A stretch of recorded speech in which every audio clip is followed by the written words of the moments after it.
John McCain, Senator and U.S. President runner-up, is commonly known as the political maverick. The Maverick. Maverick. Maverick. The Maverick. Everyone knows he's a maverick. Here comes the Maverick. Despite being a lifelong conservative, Arizona Senator John McCain was never afraid to go against the grain.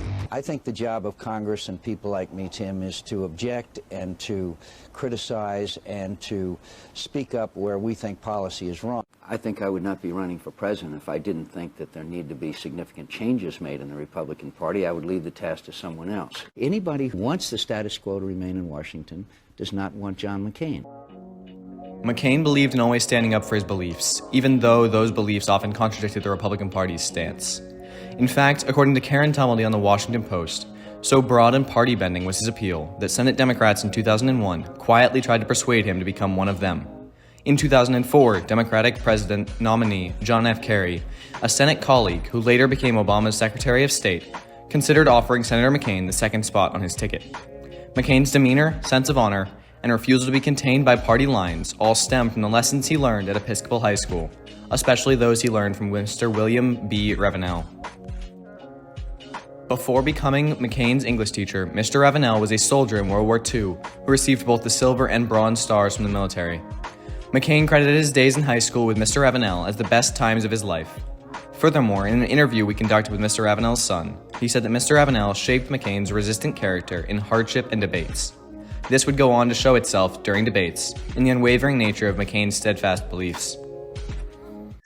He says, the thing that bothered me most about coming home was finding out that Mr. Ravenel had died.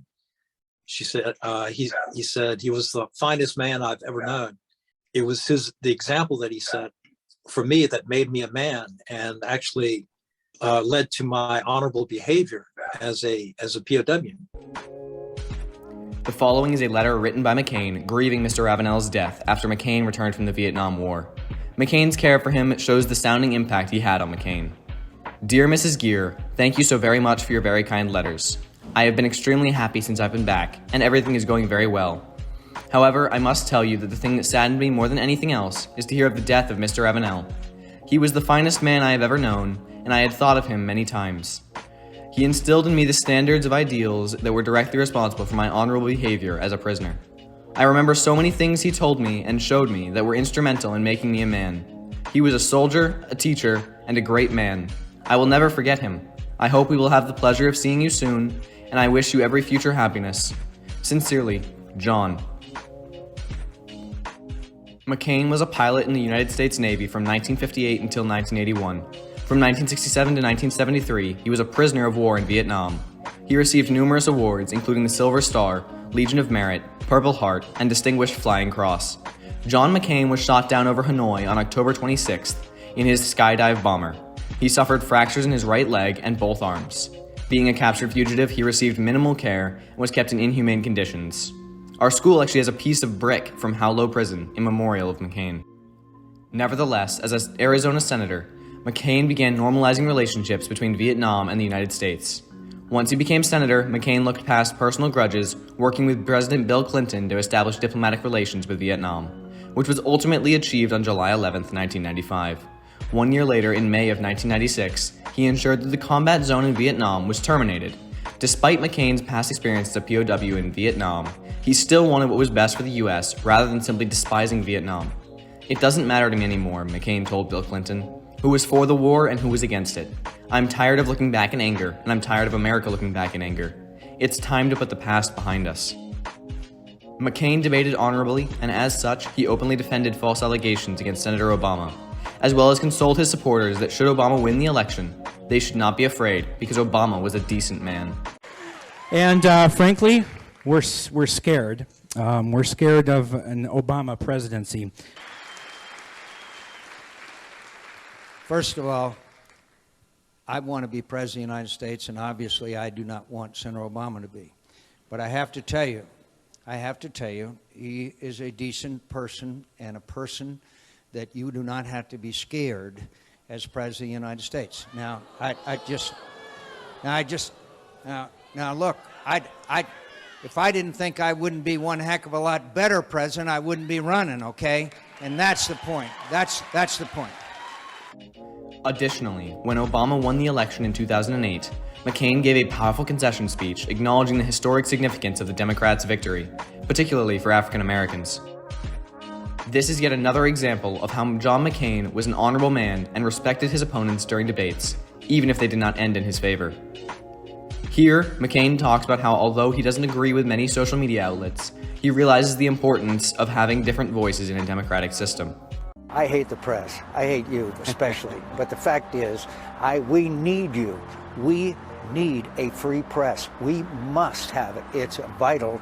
If you want to preserve, I'm very serious now, if you want to preserve democracy as we know it, you have to have a free and many times adversarial press. And without it, I'm afraid that we would lose so much of our individual liberties over time. Obamacare was enacted by Democrats in March of 2010 with the intention of making healthcare and insurance affordable to more people. Many in the Republican Party were worried that the Affordable Care Act would raise too many taxes, but McCain believed that people needed the Healthcare Act. Thus, in 2017, McCain, acting according to his self-conscious, gave a dramatic veto to the GOP legislation to undo the ACA, stalling Republicans' efforts to end Obamacare. With his vote, McCain stopped the Republican Party from pushing over a significant Democratic achievement. The topic of immigration is yet another issue on which McCain defied his party and stood for what he considered just. Having worked on the issue for more than a decade, McCain believed in legislation that balanced border security with a foreign worker program, as well as created a pathway to citizenship for millions of undocumented immigrants, who have since settled in the country. He took this stance despite knowing it would hurt him politically, since his party was generally against amnesty. He was willing to step up, take a chance, and shake up the system. 11 million people live in the shadows, and they live here in de facto amnesty, and by God, they are being exploited every single day. McCain wrote a compromise in 2013 that was rejected by the Republican-controlled House of Representatives. McCain viewed the issue as crucial for his home state and his party's future, and gave this advice to Arizona Republicans who refused to budge on the issue. "I would tell them to recognize that Arizona is a state that's undergoing change," McCain told the Republic. "We have a growing Hispanic population. We have a growing influx of people from states like California. I think they've got to be attuned to the demographics of Arizona." Contrary to the typical Republican perspective, McCain spoke out against tax cutting the rich and proposed supporting the poor and unemployed through economic privileges. Following in McCain's footsteps, Liz Cheney, a U.S. representative for Wyoming, was one of 10 House Republicans who voted to impeach Donald Trump after the January 2021 election protests. She described her decision as an act of conscience in defense of the Constitution. However, this led to her being outlawed by the Republican Party. Cheney responded saying that she will do whatever it takes to prevent Trump from becoming president again. Political leaders who sit silent in the face of these false and dangerous claims are aiding a former president who is at war with the rule of law and the Constitution. When our constitutional order is threatened, as it is now, rising above partisanship is not simply an aspiration, it is an obligation of every one of us. In conclusion, Senator McCain's relationship with Mr. Ravenel taught him to express what he believed was right for the country, and not only what was beneficial for his party. In politics, McCain had a reputation of being a brave maverick. Always speaking up bravely during debates, he tried to recognize the truth and facts at all times, resisting demagoguery. This is what debates should be, impartial and honest, without an obligation to be bounded by one's affiliation. McCain represented a disappearing generation of politicians who were willing to cross partisan lines and be consistent with what they believed in. Here is how Obama described him at his funeral. Much has been said this week about what a maverick John was. But he did understand that some principles transcend politics, that some values transcend party. Remembering John McCain's legacy, we should all follow what he once said. "I don't decide on the labels that I am given. I said I have always acted in what I think is in the best interests of the state and the country. And that's the way that I will always behave."